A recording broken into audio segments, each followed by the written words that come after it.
Assalamualaikum warahmatullahi wabarakatuh. Alhamdulillahirabbil alamin wal 'aqibatu lil muttaqin wala 'udwana illa 'alal zalimin. Asyhadu an la ilaha illallah wahdahu la syarikalah wa asyhadu anna Muhammadan 'abduhu wa rasuluhu la nabiyya ba'dah. Allahumma shalli wa sallim ala sayyidina wa habibina wa maulana Muhammad wa ala alihi wa sahbihi ajma'in, amma ba'du. Bapak Ibu rahmatullah, alhamdulillah kita bisa melanjutkan kajian tafsir surah Al-Baqarah ayat 272 sampai 274 bagian yang kedua, kelanjutan dari pembahasan sebelumnya yang kita ambilkan dari tafsir Al-Munir karangan Profesor Dr. Wahbah As-Suhaili, di mana pada pertemuan sebelumnya sudah kita baca tiga ayat ini yang oleh Profesor Dr. Wahbah As-Suhaili diberikan judul Mustahiqu As-Sadaqat, orang-orang yang berhak untuk mendapatkan sedekah yang sifatnya sunnah, bukan sedekah atau bukan zakat. Bismillahirrahmanirrahim. Laisa 'alaika hudahum, bukanlah kewajibanmu menjadikan mereka mendapat petunjuk. Walakinnallaha yahdi may yasha. Tetapi Allah lah yang memberi petunjuk atau memberi taufik siapa yang dikehendakinya. Wa ma tunfiqu min khairin fali anfusikum. Dan apa saja harta yang baik yang kalian nafkahkan di jalan Allah, maka pahalanya untuk kalian sendiri. Jadi kata-kata khair di sini bermakna harta, dan lebih khusus adalah harta yang baik, yang thayyib, yang kita infakkan, maka keuntungannya apakah berupa pahala nanti di akhirat ataukah manfaat di dunia kembali kepada diri kita sendiri. Wa ma tunfiquna illa ibtigha'a wajhillah. Dan janganlah kalian membelanjakan sesuatu melainkan karena mencari keridhaan Allah. Sudah kita sampaikan kemarin ya, ini adalah kalimat berita tetapi mengandung makna larangan. Jadi kata-kata ataupun kalimat yang maknanya berita tetapi maknanya, redaksinya berita tetapi maknanya adalah mengandung larangan. Janganlah kalian membelanjakan sesuatu melainkan karena mencari ridha Allah. Wa ma tunfiqu min khairi yuwaffa ilaikum wa antum la tudlamun. Dan apa saja harta yang baik yang kalian nafkahkan, niscaya kalian akan diberi pahalanya dengan cukup, sedangkan kalian sedikit pun tidak akan dianiaya. Ayat 273, lil fuqara alladziina uhsiru fi sabilillah. Berinfaklah kepada orang-orang fakir yang terikat oleh jihad di jalan Allah. La yastati'una darban fil ardi. Mereka itu tidak dapat berusaha di bumi. Yahsabuhumul jahilu aghniya aminat ta'affuf. Di mana orang yang jahil, yang tidak mengenal, yang tidak tahu, menyangka bahwa mereka itu orang kaya karena memelihara diri dari meminta-minta, tidak minta ke sana kemari ya, memiliki iffah. Ta'rifuhum bisimahum. Kamu hai Muhammad mengenal mereka dengan melihat sifat-sifatnya. La yas'aluna an-nasa ilhafa. Mereka tidak meminta kepada orang-orang secara mendesak. Wa ma tunfiqu min khairin fa innallaha bi alim. Ini ya. Jadi enternya keliru ya. Dan apa saja harta yang baik yang kalian nafkahkan di jalan Allah, maka sesungguhnya Allah Maha mengetahuinya. Alladzina yunfiquna amwalahum, yaitu orang-orang yang menafkahkan hartanya bil-laili wan nahar, baik pada waktu malam ataupun pada waktu siang. sirra wa alaniyah. Apakah pada waktu mereka sembunyi-sembunyi ataukah terang-terangan? Falahum ajruhum 'inda rabbihim, bagi mereka mendapatkan pahala dari sisi Tuhan mereka. Wala khaufun 'alaihim, tidak ada rasa takut atas mereka. Wala hum yahzanun, dan tidaklah mereka bersedih. Ini untuk mengulang apa yang sudah kita sampaikan ya pekan lalu. Nah, jemaah sekalian, kita sampai di sini ya, bahwa di dalam Sababun Nuzul ayat 272 ada beberapa versi. Kita lanjutkan di sini. Wa haka at-Tabari anna maqsidan Nabi sallallahu alaihi wasallam biman is-shadaqah innama kana liyuslimu wa yadkhulu fid din. Wa qala Allah Ta'ala laisa 'alaika hudahum. Ini sudah ada terjemahnya ya. Dan Imam At-Tabari, Ibnu Jarir At-Tabari, beliau punya kitab tafsir yang terkenal adalah Tafsir At-Tabari, menceritakan bahwa maksud ataupun tujuan Nabi SAW melarang untuk memberikan sedekah kepada orang-orang kafir itu adalah innama kanu liyuslimu, supaya mereka itu mau masuk Islam, wa yadkhulu fiddin, ya, mereka masuk kepada agama Islam. Wa qala Allah Ta'ala, maka Allah memberikan jawaban, artinya Allah tidak menyetujui ya, dengan sikap kebijakan yang diambil oleh Rasulullah SAW seperti itu, dengan menurunkan ayatnya laisa 'alaika hudahum, kamu tidak punya hak atas hidayah pada mereka, wahai Muhammad. Hidayah itu adalah milik Allah Ta'ala, tidak seperti yang ada di zakat atau sedekah yang wajib. Di surat At-Taubah ayat 60 itu adalah 8 asnafuz zakat yang berhak untuk menerima zakat yang wajib. Apakah yang khususnya adalah zakat mal ya. Jadi At-Taubah 60 itu adalah untuk zakat mal. Sedangkan zakat fitrah itu diberikan khusus kepada fakir miskin saja, bukan kepada 8 golongan itu. Jadi ada perbedaan alokasinya ya.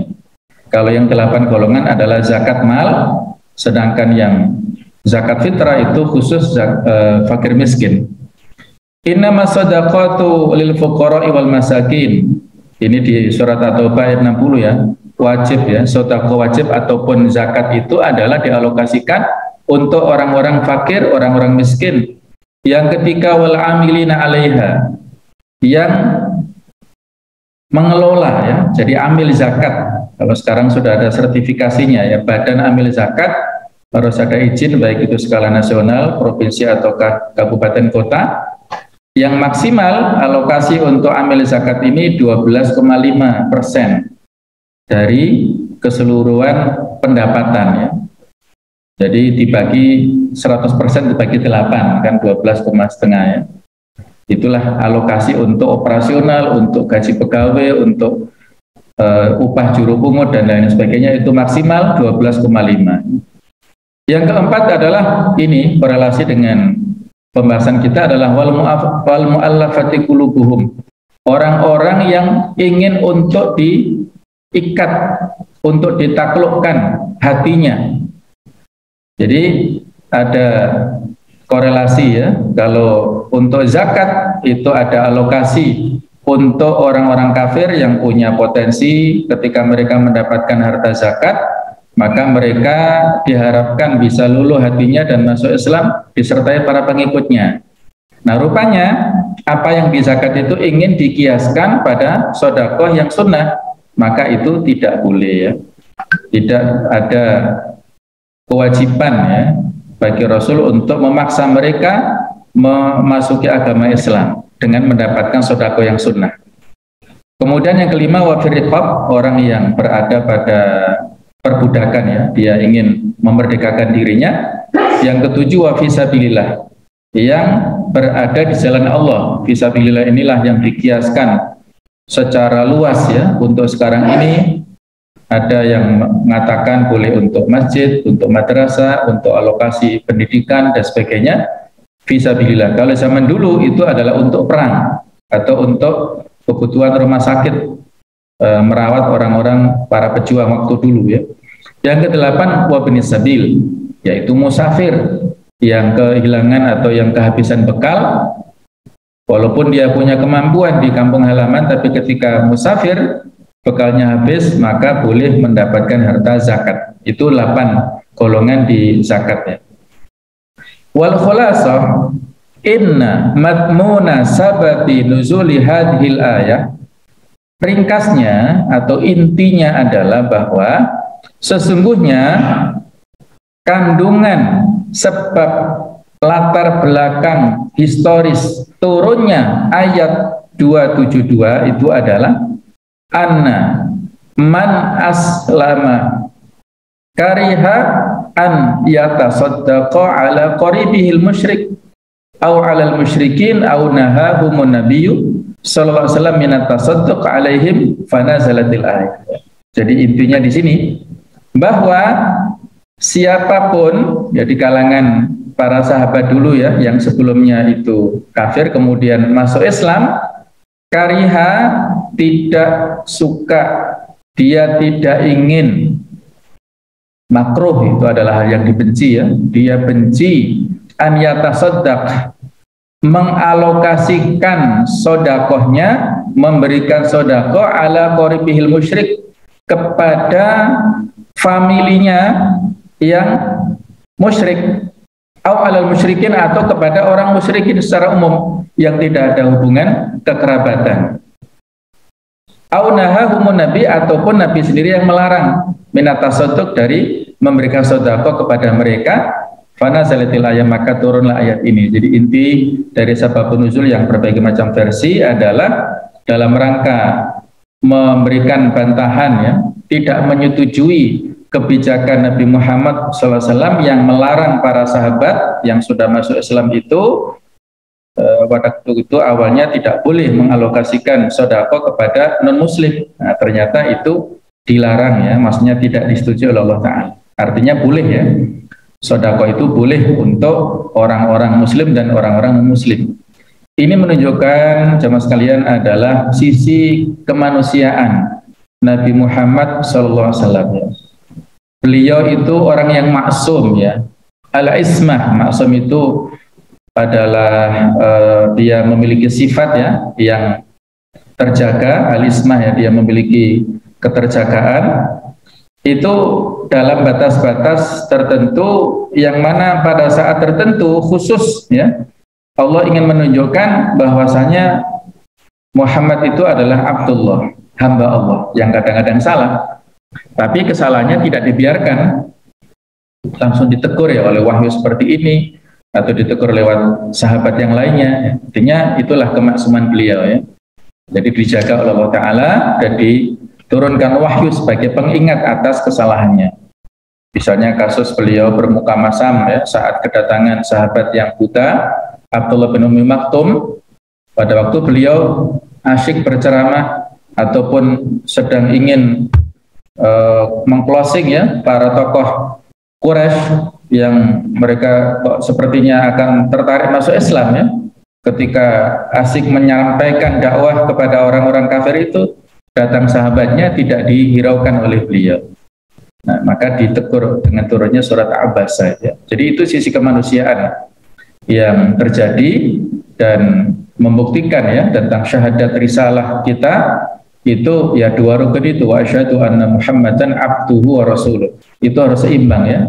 Kita bersaksi bahwasanya Nabi Muhammad adalah hamba Allah dan utusan Allah, ini harus secara seimbang, tidak boleh satu sama lain saling dominan ya, harus seimbang semuanya. Kemudian jemaah sekalian kita teruskan poin berikutnya, nuzulul ayat, turunnya ayat 273. Nazalat fi ahli suffah.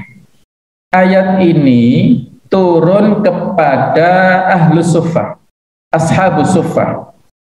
Wahum arba'umi'atin minal muhajirin. Mereka ini berjumlah 400 orang dari orang-orang muhajirin yang berhijrah dari Mekah ke Madinah. Mereka tidak punya rumah, tidak punya sanak saudara, tidak punya tempat berteduh, tidak punya tempat untuk bernaung, maka ditampung di Masjid Nabawi. Jumlahnya kalau di sini disebutkan 400, ada beberapa pendapat yang lain 70.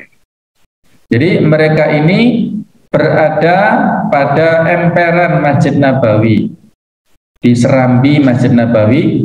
Kalau kita sekarang berziarah ke Masjid Nabawi karena sudah full ya, sudah tertutup rapat, ya tidak ada emperan di sekitar situ, tetapi ada tempat yang posisinya lebih tinggi daripada lantai lainnya, mungkin kurang lebih setengah atau 70 cm ya. Itu dulu ditempati oleh orang-orang ashabus suffah atau para ahlus suffah. Mereka ini fokus ya, arsadu li ta'allumil Quran. Mereka adalah orang-orang yang menyerahkan diri, fokus khusus untuk mempelajari Al-Quran. Wal khurus ma'as saraya. Dan mereka ini juga punya tugas khusus untuk dikirim bersama dengan satuan prajurit ekspedisi yang dikirim oleh Rasulullah SAW. Saraya jamak dari sariyah. Sariyah itu adalah peperangan yang tidak diikuti oleh Rasulullah SAW. Kalau perang yang diikuti oleh Rasulullah namanya ghazwah. Peperangan yang Rasulullah memimpin itu adalah ghazwah. Kalau Rasulullah tidak ikut itu namanya sariyah. Nah, jumlah sariyah lebih banyak ya.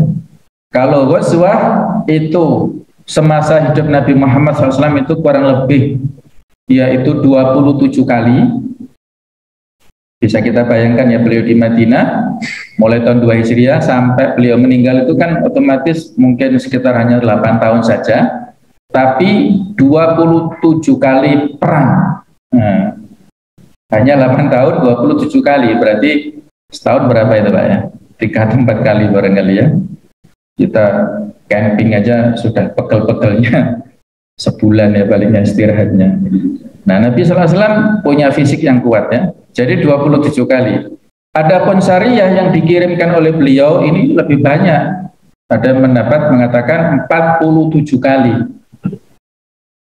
Jadi berlipat-lipat ya. Itulah ya. Ashabus suffah ini para pemuda, para bujangan ya, yang mereka ini fokus ya. Jadi kalau ada pendapat ya yang tekstual atau yang saklek biasanya ya, pendapat-pendapat tertentu lah yang agak-agak ekstrim gitu ya, itu kan beberapa di antara kelompok kaum muslimin ada ya, itu aneh ya, pendapat ini kan saklek ya, pokoknya kalau tidak ada tekstual pada zaman Nabi nggak ada, nah, maka disebut bid'ah. Ada yang mengatakan pesantren itu bid'ah. Loh kok bisa? Ya pada zaman Nabi nggak ada. Padahal substansi dari pesantren ada di sini. Substansi daripada taklim di pesantren ada di sini. Pesantren kan rukunnya 3 ya. Ada masjid, ada kiai, ada santri.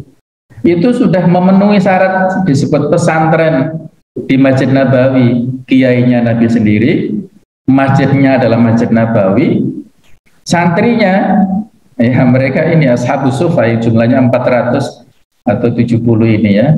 Jadi sudah lengkap, itulah pesantren atau ma'had atau universitas ya, itu sudah lengkap. Mereka ini Masya Allah ya, fokus ya, tidak ada aktivitas mencari ma'isyah. Mereka fokus ke situ untuk taklim ya, ta'allumul Quran. Ta'allum adalah belajar, taklim mengajarkan ya, mereka belajar dan mengajarkan otomatis ya. Dan ala ra'sihim yang paling terkenal di antara ashabus suffah adalah Abu Hurairah ya. Kenapa Abu Hurairah itu menjadi perawi hadis yang paling banyak walaupun masuk Islamnya itu terbilang terlambat ya. Abu Hurairah itu masuk Islamnya tahun 7 Hijriah pada saat ya perang Khaybar ya. Maka beliau tinggal di sini di emperan Masjid Nabawi ini bersama-sama dengan sahabat yang lainnya. Nah, karena membersamai ya dengan Nabi Sallallahu Alaihi Wasallam ketika ada taklim ya beliau mencatat dengan bagus, maka beliau perawi hadis yang terbanyak Hijriah sampai Nabi wafat berarti kan hanya 3 tahun Islamnya ya. Tapi bisa mengejar ketertinggalannya itu terus ya, kecerdasan yang diberi, yang dimiliki luar biasa, sehingga beliau meriwayatkan hadis sekitar 5.273-an hadis ya. Itu terbanyak di antara perawi-perawi hadis yang lainnya. Teman-temannya yang lain juga seperti itu ya, mereka rajin luar biasa. Kalau siang hari di sela-sela ngaji, di sela-sela ini mereka mencari biji-bijian itu, kemudian bisa dijual, dan mereka sering diundang ya.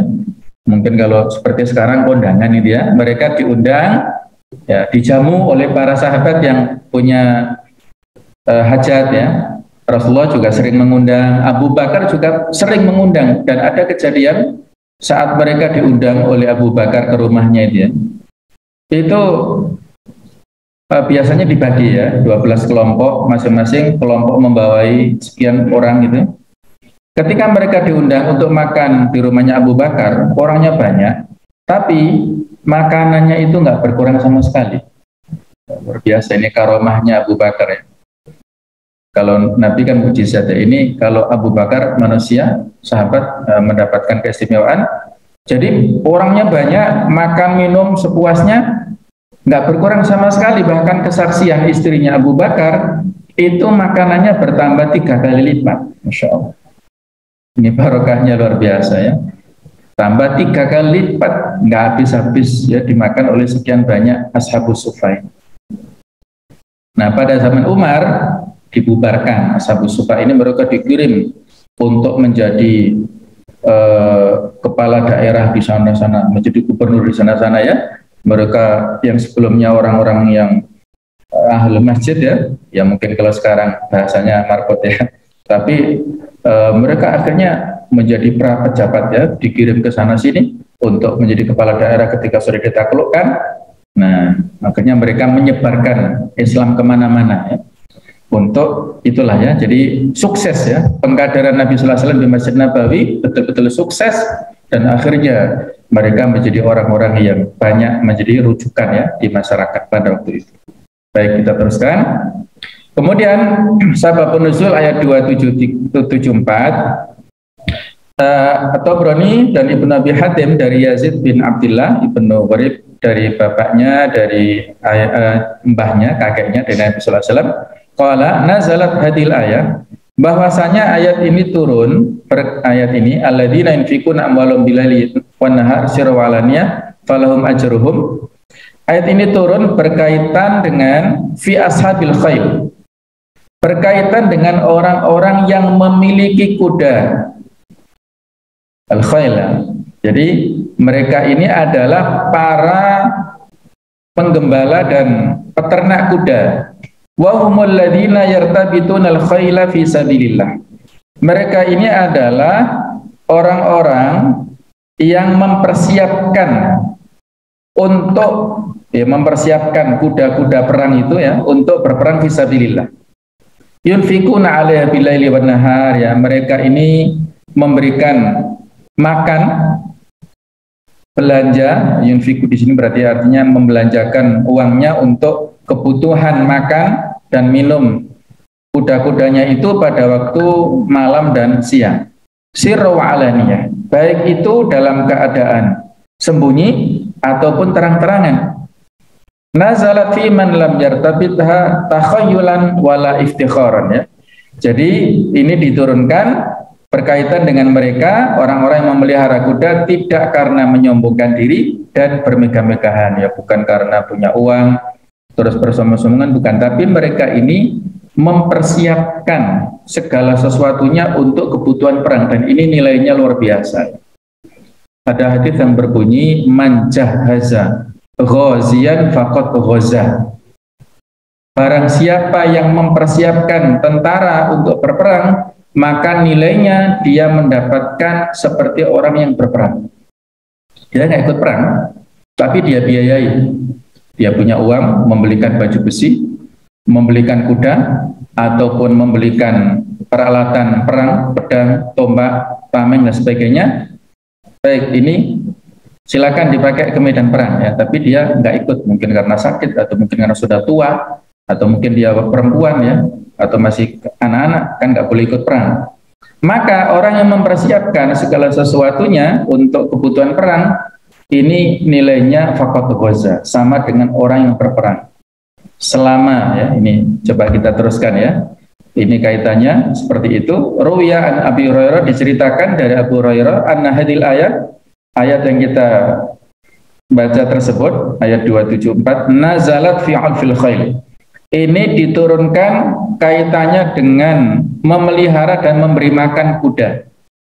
Wa yadullu ala sihhati hadza, dan menunjukkan tentang kesahihannya adalah hadis Asma binti Yazid ya. Jadi hadis yang diceritakan Asma binti Yazid, qalat, dia berkata, qala Rasulullah sallallahu alaihi wasallam, telah bersabda Rasulullah sallallahu alaihi wasallam, manirtabato farasan fi sabilillah, barang siapa yang mengikat kuda, memelihara dan merawat kuda untuk digunakan berjihad di jalan Allah, fa anfaqa alaihi ihtisaban ya, dia memberikan makanan ataupun minuman, membelanjakan hartanya untuk kebutuhan kuda-kudanya itu ihtisaban, dalam rangka ikhlas hanya untuk mencari ridha Allah Ta'ala, kana shib'uhu wa ju'uhu wa rayyuhu wa dham'uhu wa bauluhu wa rawthuhu fi mizani yaumil qiyamah, insyaallah ya.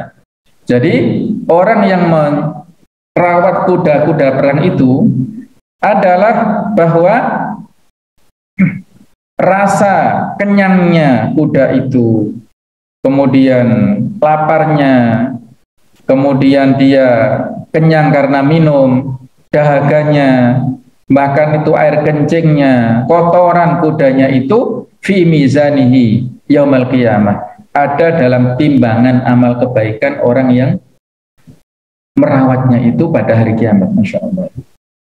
Jadi inilah nilainya ya. Sesuatu itu dihitung dari niatnya.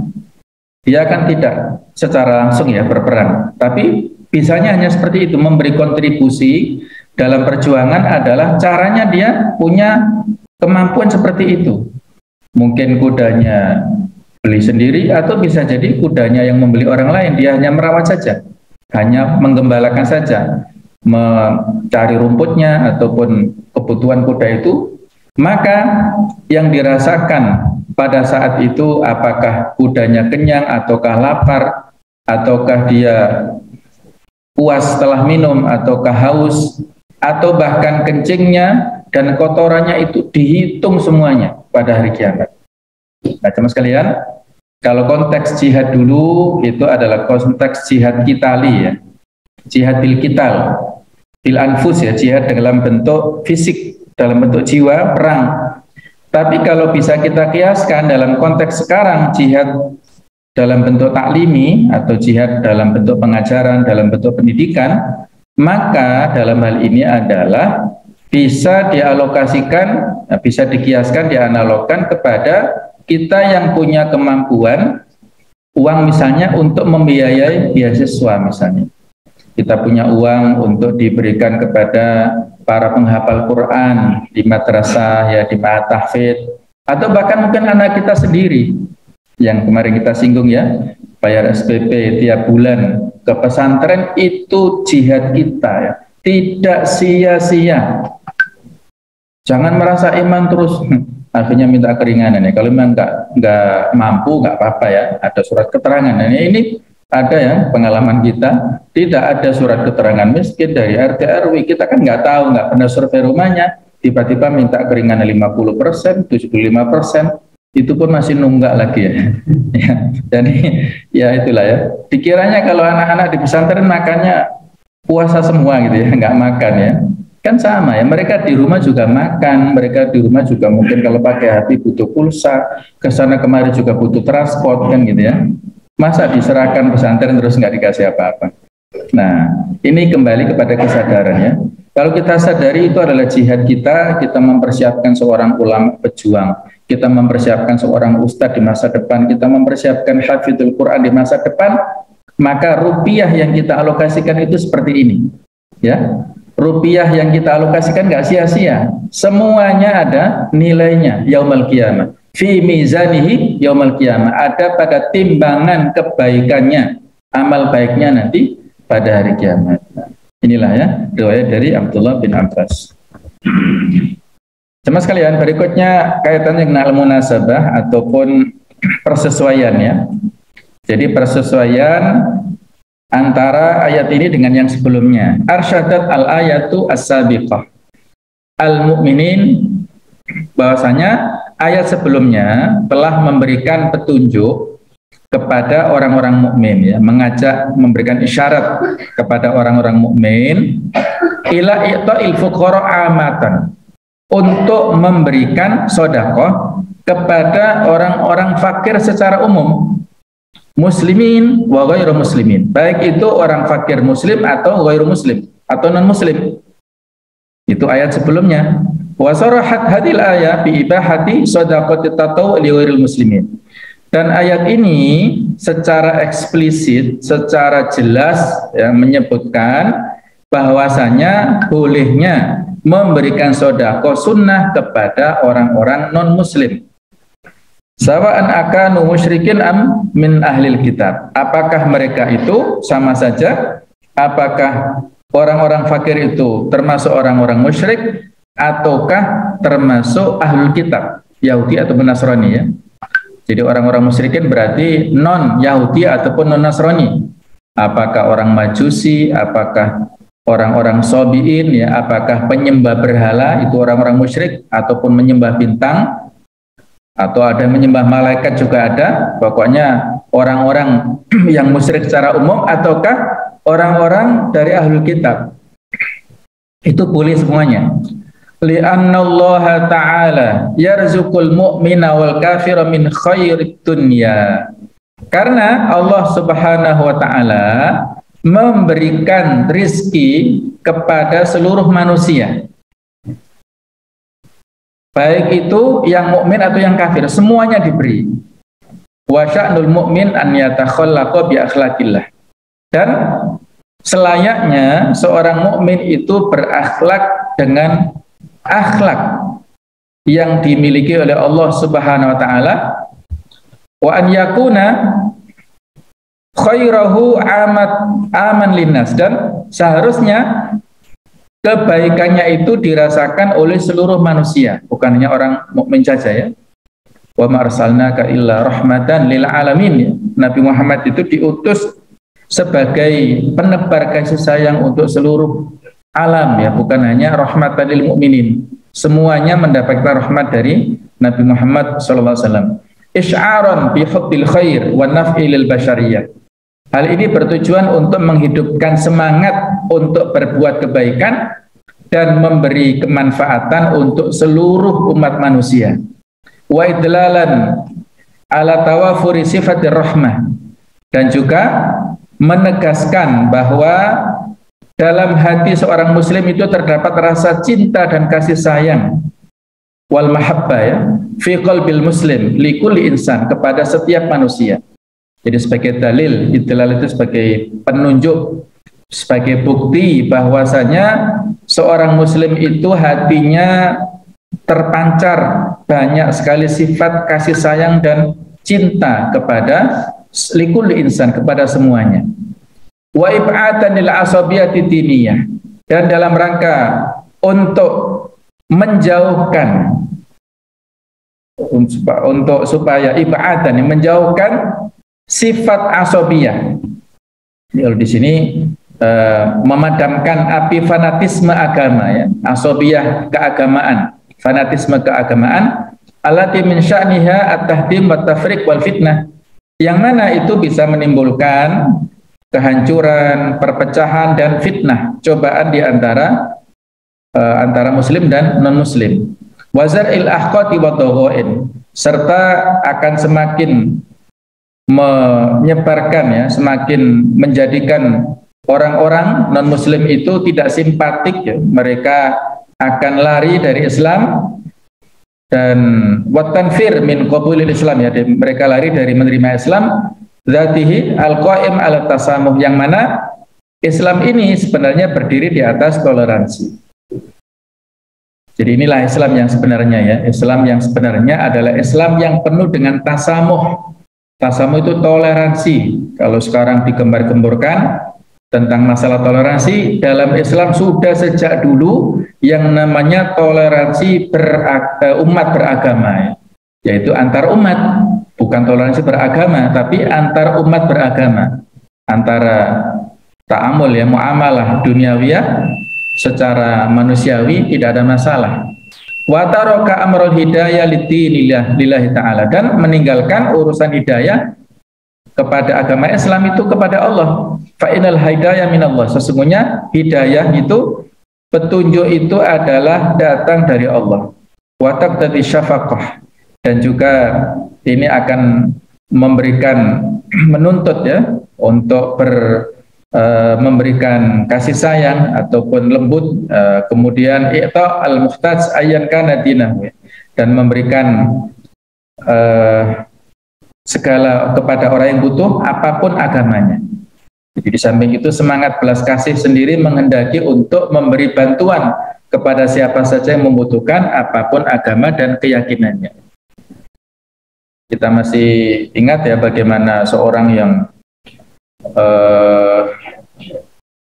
bukan hanya kepada manusia ya, kepada hewan pun juga demikian. Ya, yang penting mereka kita tolong dengan segenap keikhlasan lillahi ta'ala, maka insya Allah itu akan ada nilai kebaikannya pada hari kiamat nanti. Inilah pembahasan kita, insya Allah kita lanjutkan pada pertemuan yang akan datang. Mudah-mudahan ada manfaatnya, dan mudah-mudahan Allah Ta'ala senantiasa menjaga hidayah yang telah diberikan kepada kita semuanya, menjaga keluarga kita semuanya, memberikan kebahagiaan kepada kita semuanya, baik itu di dunia sampai di akhirat nanti. Mudah-mudahan ada manfaatnya.